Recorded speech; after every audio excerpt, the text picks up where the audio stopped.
നമസ്കാരം. പ്രവാസി മലയാളി പ്ലസിലേക്ക് സ്വാഗതം. വളരെ പ്രധാനപ്പെട്ട ഒരു വാർത്ത പുറത്തു വരികയാണ്. പ്രവാസികളടക്കം മരണപ്പെട്ടു, കാഴ്ച നഷ്ടമായി എന്ന് തുടങ്ങുന്ന വാർത്തകൾ വരുന്നുണ്ട്. ആ വിശദ വിവരങ്ങളിലേക്ക് കടക്കാം. കുവൈറ്റിൽ വിഷമദ്യ ദുരന്തത്തിൽ മരിച്ച പ്രവാസികളിൽ മലയാളികളും ഉണ്ടെന്ന സൂചന. അഹമ്മദി ഗവർണറേറ്റിലെ വിവിധ ഭാഗങ്ങളിലായി വിഷമദ്യം കഴിച്ച് 10 പ്രവാസികൾ മരിച്ചതായാണ് പ്രാദേശിക പത്രം റിപ്പോർട്ട് ചെയ്തിട്ടുള്ളത്. 10 വ്യത്യസ്ത സ്ഥലങ്ങളിലാണ് മരണങ്ങൾ റിപ്പോർട്ട് ചെയ്തിട്ടുള്ളത്. മരണപ്പെട്ടവരെല്ലാം പ്രവാസി തൊഴിലാളികളാണെന്നും പ്രാഥമിക പരിശോധനയിൽ മദ്യത്തിൽ നിന്നും വിഷബാധയേറ്റതായി സ്ഥിരീകരിച്ചതായും റിപ്പോർട്ടിൽ പറയുന്നുണ്ട്. പ്രാദേശികമായി നിർമ്മിച്ച മദ്യം കഴിച്ചാണ് 10 പേരും മരണപ്പെട്ടത്. നിരവധി പേർ ഗുരുതരാവസ്ഥയിലാണെന്നും റിപ്പോർട്ടുകൾ വരുന്നു. ചിലരുടെ കാഴ്ച നഷ്ടപ്പെട്ടതായും റിപ്പോർട്ടുണ്ട്. എന്നാൽ ഇക്കാര്യത്തിൽ ഔദ്യോഗിക സ്ഥിരീകരണം ഇതുവരെ പുറത്തു വന്നിട്ടില്ല. ചികിത്സയിൽ കഴിയുന്നതിനിടെ കഴിഞ്ഞ ദിവസങ്ങളിലായി 10 പേർ മരണപ്പെട്ടു എന്നാണ് വിവരം. മരണപ്പെട്ടവരിൽ മലയാളികളും ഉണ്ട് എന്നാണ് സൂചന കിട്ടിയിട്ടുള്ളത്. എന്നാൽ ഇവരുടെ കാര്യങ്ങൾ വ്യക്തമായി ഉള്ള വിവരങ്ങളൊന്നും തന്നെ ഇതുവരെ ലഭ്യമല്ല. കഴിഞ്ഞ ദിവസമാണ് കുവൈറ്റിലെ നിരവധി പ്രദേശങ്ങളിൽ നിന്നായി പ്രാദേശികമായി വ്യാജമദ്യം നിർമ്മിച്ചവരെ അറസ്റ്റ് ചെയ്തത്. മദ്യനിരോധനം ഏർപ്പെടുത്തിയിട്ടുള്ള രാജ്യമാണ് കുവൈറ്റ്. അനധികൃതമായി മദ്യം നിർമ്മിക്കുന്നതിനെതിരെ കർശന നടപടികൾ അധികൃതർ സ്വീകരിച്ചിട്ടുമുണ്ട്. അനധികൃത മദ്യനിർമ്മാണം കണ്ടെത്തുന്നതിനായി സുരക്ഷാ പരിശോധനകളും കുവൈറ്റിൽ വിവിധ ഭാഗങ്ങളിൽ ശക്തമാണ്. 2 ആഴ്ച മുമ്പ് കുവൈറ്റിലെ ഉന്നത സുരക്ഷാ ഉദ്യോഗസ്ഥരുടെ നേതൃത്വത്തിൽ നടന്ന റെയ്ഡിൽ തലസ്ഥാനത്തെ 6 റെസിഡൻഷ്യൽ പ്രദേശങ്ങളിൽ പ്രവർത്തിച്ചിരുന്ന അനധികൃത മദ്യനിർമ്മാണശാലകളുടെ ശൃംഖല തകർത്തിരുന്നു. ആഭ്യന്തരമന്ത്രി ഷെയ്ഖ് ഫഹദ് യൂസഫ് സൗദ് അൽ സബാഹിന്റെ നേരിട്ടുള്ള മേൽനോട്ടത്തിൽ നടന്ന ഈ ഏകോപിത നീക്കത്തിൽ പ്രാദേശികമായി നിർമ്മിച്ച മദ്യത്തിന്റെ ഉൽപാദനം, പാക്കേജിംഗ്, വിതരണം എന്നിവയിൽ ഉൾപ്പെട്ടതായി ആരോപിക്കപ്പെടുന്ന നേപ്പാളിയും ഇന്ത്യൻ സ്വദേശികളായ സ്ത്രീകളും പുരുഷന്മാരും ഉൾപ്പെടെ 52 പേരാണ് അറസ്റ്റിലായിട്ടുള്ളത്. അപ്പോൾ ഇതൊരു വലിയ പ്രധാനപ്പെട്ട ഒരു കാര്യം തന്നെയാണ്. കാരണം ഒരു മദ്യനിരോധനമുള്ള രാജ്യത്ത് ഇതുപോലത്തുള്ള വിഷമദ്യം ഉണ്ടാക്കുക അല്ലെങ്കിൽ പ്രാദേശികമായിട്ടുള്ള മദ്യം ഉണ്ടാക്കുകയും അതിലെന്തോ ഒരു അപകടം സംഭവിച്ചുകൊണ്ടാണ് മലയാളികളടക്കം. അപ്പൊ ഇതിനു മുൻപ് നമ്മുടെ നാട്ടിലും ഇതുപോലെ വിഷമദ്യ ദുരന്തങ്ങളെല്ലാം ഉണ്ടായിട്ടുണ്ട്. പലരുടെയും കാഴ്ച നഷ്ടപ്പെട്ട വിവരങ്ങളും കുറെ പേര് മരിച്ചതുമൊക്കെ ഉള്ള വിവരങ്ങൾ വന്നിട്ടുണ്ടായിരുന്നു. അപ്പൊ അതുപോലെ തന്നെ ഇപ്പോൾ കുവൈറ്റിലും ഉണ്ടായിരിക്കുകയാണ്. അതിൽ മലയാളികളും ഉൾപ്പെട്ടിട്ടുണ്ട് എന്ന് പറയുന്നു. അതില് വ്യക്തമായ ആരൊക്കെയാണെന്ന് നമ്മൾ ഇതുവരെ അറിഞ്ഞിട്ടുമില്ല. എടുത്തു പറയേണ്ടത് പ്രവാസികളാണ് എന്ന് പ്രവാസികൾ, സ്വദേശികളല്ല, വിദേശികളാണ്. അതിൽ പ്രവാസികളാണ്. കാരണം സ്വദേശികൾ ഇങ്ങനെ ചെയ്യില്ല. കാരണം അവർക്ക് ഭയമാണ്, അവിടുത്തെ നിയമത്തെയും നിയമവ്യവസ്ഥയും ഭയമാണ്. പക്ഷെ നമ്മൾ മറ്റു നാടുകളിൽ ചെന്ന് അവിടെ നിൽക്കുന്നവർക്കാണ് കുറച്ച് പ്രശ്നം കൂടുതലും തോന്നുന്നു. ഇത്തരത്തിൽ സാധാരണയായി നല്ലപോലെ ജീവിക്കുന്നവർക്ക് കൂടി ചീത്തപ്പേരുണ്ടാക്കുന്ന തരത്തിലാണ് ഈ കാര്യങ്ങളൊക്കെ നീങ്ങുന്നത്. എന്തായാലും മരണസംഖ്യ ഇനിയും ഉയരാൻ സാധ്യതയുണ്ടെന്നാണ് റിപ്പോർട്ടുകൾ സൂചിപ്പിക്കുന്നത്. വളരെ ദാരുണമായ ഒരു വാർത്ത തന്നെയാണ് പുറത്തു വരുന്നത്. ദി ബിഗ് വിൻ കോൺടെസ്റ്റിനിൽ ആകെ 5,10,000 സമ്മാനം ലഭിച്ചു. ഇതിൽ ഏറ്റവും വലിയ തുകയായ 1,50,000 ദിർഹം സമ്മാനം നേടിയ ആന്ധ്രാപ്രദേശിൽ നിന്നുള്ള അസ്ലം ഷെയ്ഖ് ആണ്. 42 വയസ്സുകാരനായ ഇദ്ദേഹം കുവൈറ്റിൽ മൊബൈൽ ഷോപ്പ് നടത്തുകയാണ്. 6 മാസങ്ങൾക്ക് മുൻപാണ് ഇദ്ദേഹം സുഹൃത്തുക്കൾ വഴി ബിഗ് ടിക്കറ്റ് കുറിച്ച് അറിയുന്നതും 7 സുഹൃത്തുക്കളോടൊപ്പം ചേർന്ന് ടിക്കറ്റുകൾ സ്ഥിരമായി എടുക്കാറുണ്ടായിരുന്ന അസ്ലം സമ്മാനത്തുക അവരുമായി തുല്യമായി പങ്കുവെക്കുമെന്നും പറഞ്ഞിട്ടുണ്ട്. അതായത് സമ്മാനം അടിച്ച ഇന്ത്യൻ പ്രവാസിക്ക് ഇപ്പോൾ സമ്മാനത്തുക നേരിട്ട് കൈമാറിയിട്ടുണ്ടെന്ന സന്തോഷ വാർത്തയാണ് പുറത്തു വരുന്നത്. തന്റെ മൊബൈൽ ഷോപ്പ് വിപുലീകരിക്കുവാനും ഇദ്ദേഹം പദ്ധതി ഇടുന്നുണ്ട്. 1,20,000 ദിർഹം നേടിയ മലയാളിയായ സ്മിരേഷ് അന്തിക്കുന്ന പറമ്പിൽ കുഞ്ചൻ എന്ന വ്യക്തി 40 വയസ്സുകാരനാണ്. ഇദ്ദേഹവും ഇപ്പോൾ ബിഗ് ടിക്കറ്റിന് അർഹനായിട്ടുണ്ട്. കഴിഞ്ഞ 17 വർഷമായി അലൈനിൽ അലൂമിനിയം ഫാബ്രിക്കേഷൻ ജോലികൾ ചെയ്തു വരുന്ന സ്മിരേഷ് 16 സുഹൃത്തുക്കളോടൊപ്പം ചേർന്നാണ് ടിക്കറ്റുകൾ എടുക്കാറുള്ളത്. സമ്മാനത്തുക തന്റെ കുടുംബത്തെ സഹായിക്കാൻ ഉപയോഗിക്കാനാണ് ഇദ്ദേഹത്തിന്റെ തീരുമാനം. വിജയികളിൽ 3-ാമൻ പാകിസ്ഥാൻ സ്വദേശിയായ മുഹമ്മദ് സികന്ദർ ഹായത്ത് ആണ്. ഇദ്ദേഹത്തിന് 1,00,000 ദിർഹമാണ് സമ്മാനമായി ലഭിച്ചത്. കഴിഞ്ഞ 28 വർഷമായി അബുദാബിയിൽ താമസിക്കുന്ന ഇദ്ദേഹം 20 വർഷമായി ബിഗ് ടിക്കറ്റ് എടുക്കുന്നുണ്ട്. തനിക്ക് ലഭിച്ച സമ്മാനത്തുക 4 പെൺമക്കൾക്കും തുല്യമായി നൽകാനാണ് ഇദ്ദേഹത്തിന്റെ തീരുമാനം. 4-ാമത്തെ വിജയ് ഇന്ത്യക്കാരനായ ഫിറോസ് ഖാന് 40,000 ആണ് സമ്മാനമായി ലഭിച്ചത്. ഇദ്ദേഹം ഓൺലൈൻ വഴിയാണ് ടിക്കറ്റ് എടുത്തത്. എന്തായാലും സന്തോഷമല്ലേ, പ്രവാസികൾക്ക് തന്നെ ലഭിക്കുന്നതിൽ സന്തോഷം. UAE അടക്കം GCC രാജ്യങ്ങളിലെ റെസിഡന്റ് വിസക്കാർക്ക് കുവൈറ്റിൽ ഓൺ അറൈവൽ വിസ ലഭിക്കുന്നതിനുള്ള നിബന്ധന.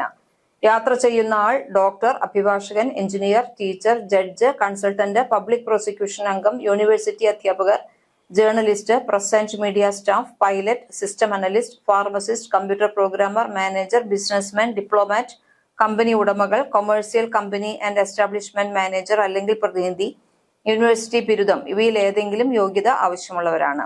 കാലാവധിയുള്ള അസൽ പാസ്പോർട്ട് വേണം. ഏതെങ്കിലും താൽക്കാലിക യാത്രാരേഖ സ്വീകരിക്കില്ല. കുവൈറ്റിലേക്ക് യാത്ര ചെയ്യുന്ന തീയതി മുതൽ 6 മാസം കാലാവധിയുള്ള പാസ്പോർട്ടും GCC റെസിഡന്റ് പെർമിറ്റും ഉണ്ടാകണം.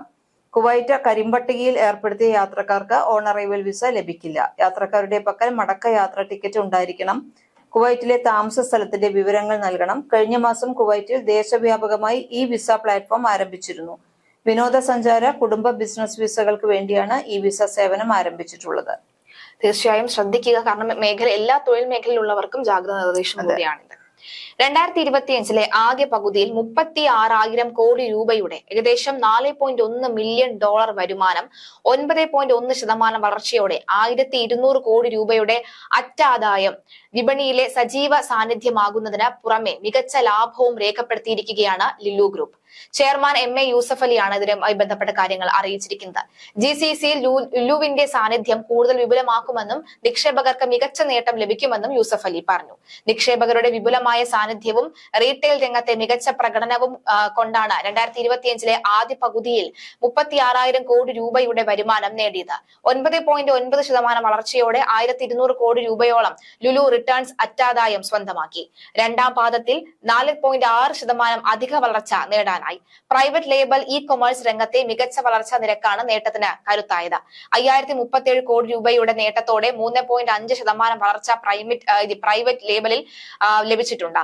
റിട്ടേൺ വരുമാനത്തിന്റെ 29.7% പ്രൈവറ്റ് ലേബലിൽ നിന്നാണ്. 952 കോടി രൂപയുടെ നേട്ടത്തോടെ 43.4% വളർച്ചാ നിരക്ക് ഇ കൊമേഴ്സിനുണ്ട്. 7.6% വളർച്ചയോടെ $418 മില്യൺ ആണ് എബിറ്റഡ മാർജിനിൽ വരുന്നത്. UAE 9.4% വളർച്ചയും സൗദി അറേബ്യയിൽ 3.8% വളർച്ചയും കുവൈത്തിൽ 4.9% വളർച്ച ലുലുവിനുണ്ട്. 867 കോടി രൂപയുടെ, അതായത് $98.4 മില്യൺ ഡിവിഡന്റ് പ്രഖ്യാപിക്കുകയും ചെയ്തിട്ടുണ്ട്. നിക്ഷേപകർക്കായി 867 കോടി രൂപയുടെ ലാഭവിഹിതം പ്രഖ്യാപിച്ചു. 78% ലാഭവിഹിതമാണ് ഇതോടെ നിക്ഷേപകർക്ക് ലഭിക്കുന്നത്. ദീർഘകാലത്തെ തന്ത്രങ്ങളിൽ അധിഷ്ഠിതമായ മികച്ച വളർച്ചാ നിരക്കാണ് ലുലു റീറ്റെയിൽ രേഖപ്പെടുത്തിയത്. വിപുലമായ വികസന പദ്ധതികളാണ് നടപ്പാക്കുന്നത്. 2025 ആദ്യ പകുതിയിൽ മാത്രം 7 പുതിയ സ്റ്റോറുകളും ജൂലൈയിൽ 4 പുതിയ സ്റ്റോറുകളും ഉൾപ്പെടെ 11 സ്റ്റോറുകൾ ഈ വർഷം തന്നെ തുറന്നു.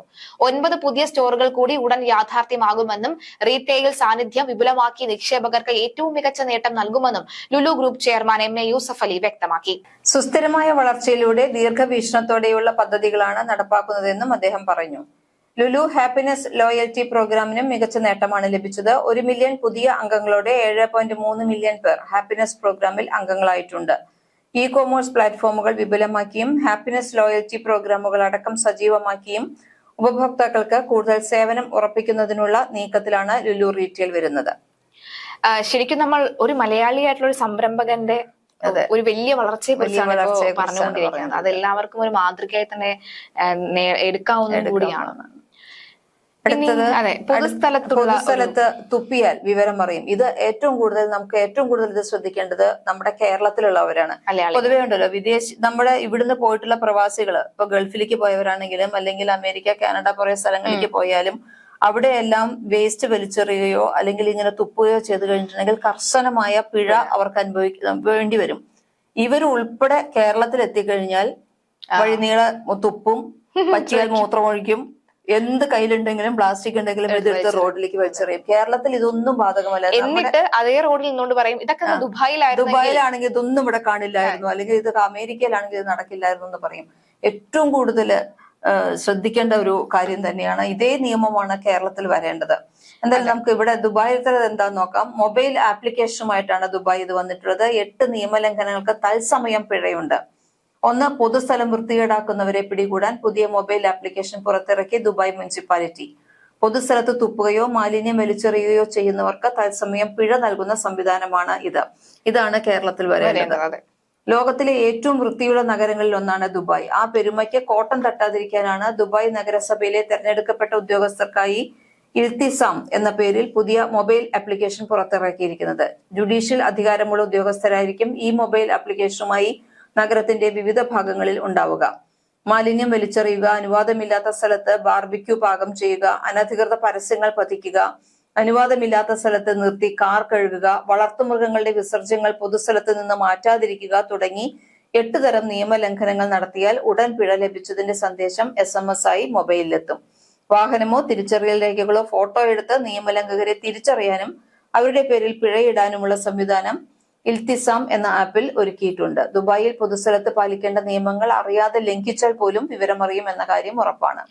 ഇത് ഒന്ന് വെള്ളം കുടിക്കും. ഇത് ശരിക്കും ഇവിടെ കേരളത്തിൽ ഏറ്റവും കൂടുതലായിട്ട് ഇപ്പൊ സ്ത്രീകൾ സാരി ഉടുത്തിട്ടുള്ള വരുന്നവർക്കാണ് ഏറ്റവും പാടുള്ളത്. ഈ നിലത്ത് മുഴുവൻ ഇവര് നടന്നു പോകുമ്പോൾ മുറുക്കി ചോത്തൊക്കെ തുപ്പി വെക്കും. അതെ, ഈ സാരിയുടെ അടിയിലൊക്കെ വീട്ടിൽ പോയി നോക്കുമ്പോ കാണാം ഈ മുറുക്കന്റെ ഒക്കെ ഉള്ള അത്രയും വൃത്തികേടാണ്. മാത്രമല്ല എടുത്തു പറഞ്ഞ കാര്യം, വളർത്തുമൃഗങ്ങളുടെ വിസർജ്യം എടുത്തു മാറ്റില്ല എന്നുണ്ടെങ്കിൽ, അതായത് ഈ നടത്തിക്കാൻ കൊണ്ടുപോകുന്ന പേരില് അത് ഒന്നിനും രണ്ടിനും ഒക്കെ പോട്ടെ, വെളിയിൽ പോട്ടെ, അതാകുമ്പോ അങ്ങ് പൊക്കോളൂ. വീട്ടിൽ ഇതൊന്നും ചെയ്യാതിരിക്കാൻ വേണ്ടി ഇവരെ പട്ടിയെ ട്രെയിൻ ചെയ്ത് വെച്ചിരിക്കണം. നടക്കാൻ പോകുമ്പോഴൊക്കെ കാര്യം സാധിച്ചോളാം. ഇത് മുഴുവൻ ഈ പറയുന്ന നടപ്പാതയിൽ കൂടെയാണ് നടത്തുക.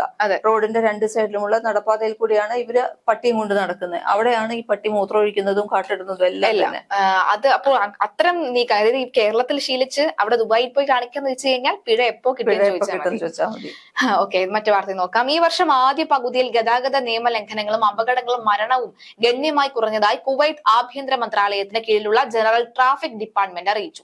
2024 ഇതേ കാലയളവിനെ അപേക്ഷിച്ച് ട്രാഫിക് നിയമ ലംഘനങ്ങളിൽ 16% കുറവുണ്ടായതായി ഔദ്യോഗിക കണക്കുകൾ വ്യക്തമാക്കുകയാണ്.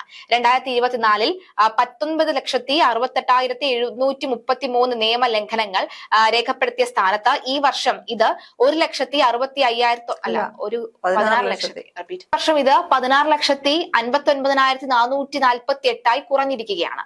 വാഹന അപകടത്തിൽ 45% കുറവാണ് രേഖപ്പെടുത്തിയിരിക്കുന്നത്. 2024 2511 അപകടം നടന്നപ്പോൾ 2025 ഇത് 1383 കുറഞ്ഞു. അപകട മരണങ്ങളിലും കാര്യമായ കുറവുണ്ടായി. കഴിഞ്ഞ വർഷം 143 പേർക്ക് ജീവൻ നഷ്ടപ്പെട്ടപ്പോൾ ഈ വർഷം 94 പേരാണ് മരിച്ചത്. ഇത് 34% കുറവ്. ആഭ്യന്തര മന്ത്രാലയം നടപ്പാക്കിയ കർശനമായ ട്രാഫിക് നിയന്ത്രണ നടപടികൾ, നൂതന നിരീക്ഷണ സംവിധാനങ്ങൾ, കൂടാതെ ജനറൽ ട്രാഫിക് ഡിപ്പാർട്ട്മെന്റിന്റെ തുടർച്ചയായ ബോധവൽക്കരണ ക്യാമ്പയിനുകൾ എന്നിവയാണ് ഈ മെച്ചപ്പെട്ട നീക്കങ്ങൾ അല്ലെങ്കിൽ കണക്കുകൾ ഉണ്ടാകാനുള്ള കാരണമെന്നാണ് അധികൃതർ അറിയിച്ചത്. റോഡ് സുരക്ഷ വർദ്ധിപ്പിക്കുന്നതിനും നിയമലംഘനങ്ങൾ കുറയ്ക്കുന്നതിനും മന്ത്രാലയം പ്രതിജ്ഞാബദ്ധമാണ് എന്നും ഉദ്യോഗസ്ഥർ വ്യക്തമാക്കിയിട്ടുണ്ട്. കയ്യടി നേടേണ്ട കാര്യം തന്നെയാണ്. കാരണം നമ്മുടെ ഈ ഇന്ത്യയിലൊക്കെ നോക്കുകയാണെങ്കിൽ ഒരിക്കലും താരതമ്യം ചെയ്ത് കുറ്റപ്പെടുത്തുകയല്ല, പക്ഷെ നമ്മൾ അഡാപ്റ്റ് ചെയ്യേണ്ട, നമ്മുടെ മുഖ്യമന്ത്രി ആയിക്കോട്ടെ മറ്റു മന്ത്രിമാരായിക്കോട്ടെ നിരന്തരം ദുബായിലും കുവൈത്തിലും ഒക്കെ യാത്ര ചെയ്യുന്നവരാണ്. എന്തൊക്കെയോ പഠിക്കാനാണെന്നാണ് പറയുന്നത്. പക്ഷെ ഇത്ര നല്ല കാര്യങ്ങൾ പഠിച്ചിരുന്നെങ്കിൽ എത്ര നന്നായേനെ എന്നുള്ളതാണ്. ഈ പറയുന്ന പോലെ തന്നെ നമ്മുടെ ഇവിടെ കേരളത്തിൽ ദിനംപ്രതിയാണ് ഓരോ ദിവസവും അപകട മരണങ്ങൾ സംഭവിച്ചുകൊണ്ടിരിക്കുന്നത്. കഴിഞ്ഞ ദിവസവും നമ്മൾ ഈ ഒരു ചർച്ചയിൽ പറഞ്ഞിരുന്നു തിരുവനന്തപുരത്തുണ്ടായ ഒരു അപകടത്തെ കുറിച്ച്. അപ്പോൾ ഇങ്ങനെ നിരന്തരം അപകടം ഉണ്ടാകും നമ്മൾ കേൾക്കുമ്പോൾ ഇതൊക്കെ അത്ഭുതമായാണ് തോന്നുന്നത്. കാരണം വളരെ കുറഞ്ഞ വരുന്നു എന്ന് പറയുന്നത് തന്നെ സന്തോഷകരമായിട്ടുള്ള കാര്യമാണ്. കഴിഞ്ഞ ദിവസമാണ് കുവൈത്തിൽ നോ ആക്സിഡന്റ് ഡേ പോലും അവർ പ്രഖ്യാപിക്കുന്ന സാഹചര്യം ഉണ്ടാകുന്നത്. തീർച്ചയായും മാതൃകാപരമായ മാറ്റങ്ങൾ തന്നെയാണ് ഗൾഫ് മേഖലയിലൊക്കെ തന്നെ വന്നുകൊണ്ടിരിക്കുന്നത്. ഫാമിലി വിസിറ്റ് വിസകൾക്കുള്ള മിനിമം ശമ്പള നിബന്ധന കുവൈറ്റ് നിർത്തലാക്കി. ഇതോടെ മലയാളികൾ ഉൾപ്പെടെയുള്ള പ്രവാസികൾക്ക് വലിയ ആശ്വാസമാണ് ലഭിച്ചിരിക്കുന്നത്. നേരത്തെ പ്രവാസികൾക്ക് കുടുംബാംഗങ്ങളെ കുവൈറ്റിലേക്ക് കൊണ്ടുവരുന്നതിനായി ഏർപ്പെടുത്തിയ ചില മാനദണ്ഡങ്ങൾക്കാണ് ഇതോടെ ഇളവ് കിട്ടിയിരിക്കുന്നത്. ഈ ഒരു മാറ്റം നിരവധി ആളുകൾക്ക് ആശ്വാസമായിട്ടുണ്ട്. കഴിഞ്ഞ ദിവസം നടന്ന ചർച്ചയ്ക്കൊടുവിൽ ജനറൽ റെസിഡൻസി വകുപ്പിലെ ഇലക്ട്രോണിക് സർവീസസ് അഡ്മിനിസ്ട്രേഷനിലെ കേണൽ അബ്ദുൽ അസീസ് അൽ ഖന്ദരിയാണ് ഈ മാറ്റം പ്രഖ്യാപിച്ചത്. നേരത്തെ ഫാമിലി വിസയ്ക്ക് അപേക്ഷിക്കുന്ന ഒരു പ്രവാസിക്ക് കുറഞ്ഞത് 500 കുവൈറ്റ് ദിനാർ വേണമായിരുന്നു. എന്നാൽ ഇത് പല ആളുകൾക്കും താങ്ങാനാകുന്നതല്ലായിരുന്നു. അതിനാൽ പങ്കാളികളെയോ മക്കളെയോ മാതാപിതാക്കളെയോ കുവൈറ്റിലേക്ക് കൊണ്ടുവരാൻ സാധിച്ചിരുന്നില്ല. മിനിമം ശമ്പള നിബന്ധന നിർത്തലാക്കിയതോടെ ഇനി നിയന്ത്രണങ്ങളൊന്നുമില്ലാതെ പ്രവാസികൾക്ക് കുടുംബങ്ങളെ രാജ്യത്തേക്ക് കൊണ്ടുവരാൻ സാധിക്കും. ഒരു വലിയ നല്ല മാറ്റം തന്നെയാണ്. ഇത് പ്രാബല്യത്തിൽ വരുന്നതോടെ ഇനി കുവൈറ്റിലെ ഏതൊരു നിയമപരമായ താമസക്കാരനും വരുമാനം നോക്കാതെ ഫാമിലി വിസിറ്റ് വിസയ്ക്കായി അപേക്ഷിക്കാം. പുതിയ നിയമം അനുസരിച്ച് വിസിറ്റ് വിസയ്ക്ക് അപേക്ഷിക്കാനുള്ള ബന്ധുക്കളുടെ പട്ടിക കൂടെ പുറത്തിറക്കിയിട്ടുണ്ട്. നേരത്തെ അടുത്ത കുടുംബാംഗങ്ങൾക്ക് മാത്രമായിരുന്നു ഈ സൗകര്യം ഉണ്ടായിരുന്നത്. എന്നാൽ ഇപ്പോൾ 4ാം ഡിഗ്രി 3ാം ഡിഗ്രി എന്നിങ്ങനെ അടുത്ത ബന്ധുക്കളെയും കൊണ്ടുവരാൻ സാധിക്കും. ഇത് കൂടുതൽ പ്രവാസികൾക്ക് ബന്ധുക്കളെ കുവൈറ്റിലേക്ക് കൊണ്ടുവരാനുള്ള ഒരു വലിയ അവസരമായിട്ട് മാറുന്നുണ്ട്. അതിനാൽ തന്നെ വരും വർഷങ്ങളിൽ നിരവധി ആളുകൾ കുവൈറ്റിലേക്ക് വരുമെന്ന് പ്രതീക്ഷിക്കുന്നതായാണ് അധികൃതർ വ്യക്തമാക്കുന്നത്. അതേസമയം സന്ദർശകർക്ക് കുവൈറ്റിന്റെ ദേശീയ വിമാന കമ്പനി വഴി മാത്രമേ യാത്ര ചെയ്യാൻ കഴിയൂ എന്ന നിയമവും സർക്കാർ റദ്ദാക്കി. ഇതോടെ പ്രവാസികൾക്ക് ഇനി ഏത് വിമാന കമ്പനി വഴിയും കുവൈറ്റിലേക്ക് യാത്ര ചെയ്യാം. കൂടാതെ ഇത് വിമാന ടിക്കറ്റ് നിരക്കുകൾ കുറയ്ക്കാനും യാത്രാ സൗകര്യം വർദ്ധിപ്പിക്കാനും ഏറെ സഹായകമാകും. ആക്ടിംഗ് പ്രധാനമന്ത്രിയും ആഭ്യന്തരമന്ത്രിയുമായ ഷെയ്ഖ് ഫഹദ് അൽ യൂസഫാണ് ഇക്കാര്യം വ്യക്തമാക്കിയത്. ഇതുകൂടാതെ വിസ അപേക്ഷകൾ ഡിജിറ്റൽ ആക്കിയതോടെ ഇനി ഫാമിലി വിസിറ്റ് വിസകൾ ഓൺലൈനായി അപേക്ഷിക്കാം. ഇതിനായി പ്രത്യേക ഓൺലൈൻ പോർട്ടൽ കൂടെ ഒരുക്കിയിട്ടുണ്ട്. അപേക്ഷാ ഫോമുകൾ, രേഖകൾ, ഫീസ് എന്നിവ ഓൺലൈനായി സമർപ്പിക്കാനും സാധിക്കും. ഇത് വിസ നടപടികൾ വേഗത്തിലാക്കാനും എളുപ്പമാക്കാനും ഏറെ സഹായിക്കും. അതേസമയം ഫാമിലി വിസയിൽ വരുന്നവർക്ക് ആരോഗ്യ ഇൻഷുറൻസ് നിർബന്ധമാക്കിയിട്ടുണ്ട്. കുവൈറ്റിലെ അംഗീകൃത ഇൻഷുറൻസ് കമ്പനികളിൽ നിന്ന് ആരോഗ്യ ഇൻഷുറൻസ് എടുക്കാവുന്നതാണ്. സന്ദർശകരുടെ ആരോഗ്യ സംരക്ഷണം ഉറപ്പാക്കുക എന്നതാണ് ഈ നീക്കത്തിലൂടെ സർക്കാർ ലക്ഷ്യമിടുന്നത്. ഇതുകൂടാതെ ഈയൊരു മാറ്റങ്ങൾ കുവൈറ്റിലെ പ്രവാസി സമൂഹത്തിന് വലിയ ആശ്വാസവും അതുപോലെ തന്നെ മാറ്റങ്ങൾക്കുള്ള ഒരു തുടക്കവുമായി മാറുമെന്നാണ് അധികൃതരുടെ പ്രതീക്ഷ. കുവൈറ്റിലെ തീർച്ചയായിട്ടും അതായത് കുവൈറ്റിൽ ഇത്തരം മാറ്റങ്ങൾ ഉണ്ടാകുന്ന പ്രവാസികൾ എടുത്തെടുത്ത് പറഞ്ഞത് പ്രവാസികൾക്ക് ആശ്വാസമാണ്. കുവൈറ്റിലെ 67 സേവനങ്ങൾക്ക് നിരക്കുകൾ ഏർപ്പെടുത്താൻ വാണിജ്യ വ്യവസായ മന്ത്രാലയം നിർദ്ദേശിച്ചു. നിലവിൽ സൗജന്യമായി ലഭിച്ചുകൊണ്ടിരിക്കുന്ന പല സേവനങ്ങൾക്കും ഇനി മുതൽ ഫീസ് നൽകേണ്ടി വരും. കുവൈറ്റിലെ നല്ലൊരു കാര്യം പറഞ്ഞതേ ഉള്ളൂ, ഉടനെ തന്നെ അടുത്തൊരു ഒന്ന് വിഷമം പിടിപ്പിക്കുന്ന ഒരു കാര്യം വരികയാണ്. കൂടാതെ ചില ഫീസുകൾ 17 മടങ്ങിൽ അധികം വർദ്ധിപ്പിക്കാൻ സാധ്യതയുള്ളതായും സൂചന നൽകി. കുവൈറ്റിന്റെ സാമ്പത്തിക വരുമാനം വർദ്ധിപ്പിക്കുക എന്ന ലക്ഷ്യത്തോടു കൂടിയാണ് സർക്കാർ ഈ നീക്കവുമായി മുന്നോട്ട് പോകുന്നത്. സർക്കാർ സേവനങ്ങളെ കൂടുതൽ കാര്യക്ഷമമാക്കുക, പേപ്പർ വർക്കുകൾ കുറയ്ക്കുക എന്ന വലിയ തീരുമാനവും ഈ മാറ്റത്തിന് പിന്നിലുണ്ട്. എന്നാൽ ഈ പുതിയ നിരക്കുകൾ സാധാരണക്കാർക്ക് വൻ പ്രതിസന്ധിയാണ് ഉയർത്തുക. കൂടാതെ ചെറുകിട വ്യവസായങ്ങൾക്കും വലിയ സാമ്പത്തിക തിരിച്ചടി നേരിടാൻ സാധ്യതയുള്ളതായാണ് വ്യക്തമാകുന്നത്. നേരത്തെ ചെറുകിട വ്യവസായങ്ങൾക്കും സാധാരണക്കാർക്കും താങ്ങാൻ കഴിയുന്ന രീതിയിലെ നിരക്ക് വലിയ സാമ്പത്തിക പ്രശ്നങ്ങൾ ഉണ്ടാക്കിയെങ്കിലും ഈ പുതിയ സേവന നിരക്ക് കുറയ്ക്കണം എന്നാണ് പലരും ആവശ്യപ്പെടുന്നത്.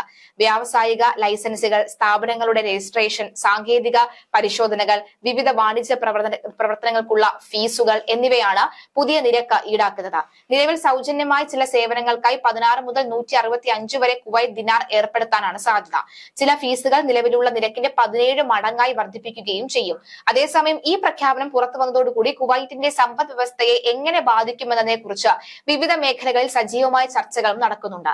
ചിലർ ഈ നീക്കത്തെ പിന്തുണയ്ക്കുന്നുണ്ടെങ്കിലും ഒരു വിഭാഗം ആളുകൾ ഇത് സാധാരണ ജനങ്ങളോട് സർക്കാർ ചെയ്യുന്ന അനീതിയാണ് എന്ന് വാദിക്കുന്നവരുമുണ്ട്.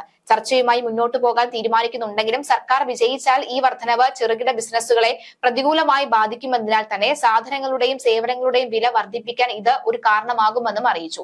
കൂടാതെ ചിലർ ഇതിന് സർക്കാർ വരുമാനം വർദ്ധിപ്പിക്കുവാനും അഴിമതി കുറയ്ക്കാനും സഹായിക്കുമെന്നും പറയുന്നുണ്ട്. ബ്രോക്കറേജ് നൽകുക തുടങ്ങിയ സേവനങ്ങൾക്കും ഇനി മുതൽ ഫീസ് ബാധകമാകും. കൂടാതെ ഇത് ഉൽപ്പന്നങ്ങളുടെ വില വർധനവിന് കാരണമാകുകയും ഇടനിലക്കാർക്കുള്ള ഈ അധിക ഫീസ് ഉപഭോക്താക്കളിൽ നിന്ന് ഈടാക്കാനും സാധ്യതയുണ്ട്. അതേസമയം കുവൈറ്റിലെ സേവന ഫീസുകൾ മറ്റ് ഗൾഫ് രാജ്യങ്ങളുമായി താരതമ്യം ചെയ്യുമ്പോൾ വളരെ കുറവാണ് എന്നാണ് സർക്കാർ വ്യക്തമാക്കുന്നത്. UAE, സൗദി അറേബ്യ, ഖത്തർ തുടങ്ങിയ രാജ്യങ്ങളിൽ പല സേവനങ്ങൾക്കും ഇതിനേക്കാൾ ഉയർന്ന നിരക്കുകളാണ് ഈടാക്കുന്നത് എന്നും അതിനാലാണ് മറ്റ് ഗൾഫ് രാജ്യങ്ങൾക്ക് സമാനമായ ഒരു ഫീസ് ഘടനയിലേക്ക് മാറാൻ കുവൈറ്റ് ശ്രമിക്കുന്നത് എന്നും വ്യക്തമാക്കി. ഈ മാറ്റം രാജ്യത്തിന്റെ സാമ്പത്തിക ഭാവിക്കും വാണിജ്യ മേഖലയ്ക്കും ഗുണകരമാകുമെന്നാണ് അധികൃതരുടെ പ്രതീക്ഷ. എന്നാൽ ഈ പുതിയ ഫീസ് നിരക്ക് എപ്പോഴാണ് പ്രാബല്യത്തിൽ വരിക എന്നത് സംബന്ധിച്ച ഇതുവരെ വ്യക്തമായിട്ടില്ല. ഈ തീരുമാനം മന്ത്രിസഭയുടെ അംഗീകാരത്തിനായി കാത്തിരിക്കുകയാണ്. അന്തിമ തീരുമാനം വന്നാൽ മാത്രമേ ഈ ഫീസുകൾ പ്രാബല്യത്തിൽ വരികയുള്ളൂ. ഒരിടത്ത് നല്ലതെങ്കിൽ മറിടത്ത് ശ്രദ്ധിക്കേണ്ട ചില വാർത്തകൾ കൂടി വരുന്നുണ്ട്. തീർച്ചയായും ഇത് അത് പറയുന്നത് നോക്കുകയാണെങ്കിൽ സമ്പദ് വ്യവസ്ഥയെ വർദ്ധിപ്പിക്കാൻ വേണ്ടിയിട്ടാണ്. സമ്പദ് വ്യവസ്ഥ വർദ്ധിക്കുമ്പോൾ തീർച്ചയായിട്ടും അത് ഗുണകരം തന്നെയാണ് എന്നുള്ളതാണ്. എന്തായാലും മറ്റു വാർത്തകളുമായി നമുക്ക് അടുത്ത ദിവസം കാണാം. അതുവരേക്കും നമസ്കാരം.